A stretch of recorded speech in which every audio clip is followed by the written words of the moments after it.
കടൽക്കൊലക്കേസിൽ കേരളത്തിനും കേന്ദ്ര സർക്കാരിനും തിരിച്ചടി നൽകുന്ന വിധിയാണ് സുപ്രീം കോടതിയിൽ നിന്നുണ്ടായത്. തീരത്തുനിന്ന് 20.5 നോട്ടിക്കൽ മൈൽ ദൂരത്തുണ്ടായ സംഭവമായതിനാൽ കേരളത്തിന് കേസെടുക്കാൻ അധികാരമില്ലെന്ന് സുപ്രീം കോടതി വ്യക്തമാക്കി. എന്നാൽ നിയമ നടപടി സ്വീകരിക്കാൻ ഇന്ത്യക്ക് അധികാരമുണ്ട്. നാവികരുടെ കുറ്റകൃത്യം നിലനിൽക്കുന്നതാണ്. IPC പ്രകാരമുള്ള നിയമ നടപടികൾക്ക് പകരം ഇന്ത്യൻ മാരിടൈം നിയമമനുസരിച്ചായിരിക്കണം കേസെടുക്കേണ്ടത്. നാവികരെ വിചാരണ ചെയ്യാൻ ഡൽഹിയിൽ പ്രത്യേക കോടതി സ്ഥാപിക്കണമെന്നും chief justice Altamas Kabir, justice J. Chelameswar എന്നിവരടങ്ങിയ ബെഞ്ച് ഉത്തരവിട്ടു. FIR റദ്ദാക്കണമെന്ന നാവികരുടെ ആവശ്യം കോടതി അംഗീകരിച്ചില്ല.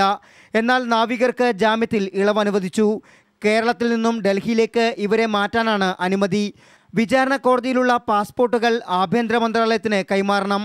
നാവികർ ആഴ്ചയിലൊരിക്കൽ ചാണക്യപുരി പോലീസ് സ്റ്റേഷനിൽ റിപ്പോർട്ട് ചെയ്യണമെന്നും സുപ്രീം കോടതി ഉത്തരവിട്ടു. കേസിന്റെ വിചാരണ എവിടെ നടന്നാലും നീതി ലഭിക്കണമെന്ന് വെടിവയ്പിൽ കൊല്ലപ്പെട്ട ജലസ്റ്റിന്റെ ഭാര്യ ഡോറ ഇന്ത്യ വിഷനോട് പറഞ്ഞു. ഞങ്ങൾക്കൊരു ജീവനാണ് പോയത്. ജീവൻ നഷ്ടപ്പെട്ടു. ഇപ്പം പോയാൽ തിരിച്ച് ഞങ്ങൾക്ക് ഇതിൽ ഭയങ്കര വേദനയുണ്ട്. ഞങ്ങൾക്ക് ചെയ്തതിൽ ഞങ്ങൾക്ക് നീതി ലഭിക്കണം. എവിടെ ആയാലും ഞങ്ങൾക്ക് നീതി നടത്തിത്തരാം. പിന്നെ അവരെവിടെ പോയെടുക്കുക എന്തോ ചെയ്യട്ടെ. കഴിഞ്ഞ ഫെബ്രുവരി 15-നായിരുന്നു കേസിനാസ്പദമായ സംഭവം. കൊല്ലം നീണ്ടകരയിൽ നിന്നും മത്സ്യബന്ധനത്തിന് പോയ ബോട്ടിലുണ്ടായിരുന്നവർക്ക് നേരെ ഇറ്റാലിയൻ കപ്പലായ എൻട്രിക്കാലക്സിയിലെ സുരക്ഷാഭടന്മാർ വെടിവെക്കുകയായിരുന്നു.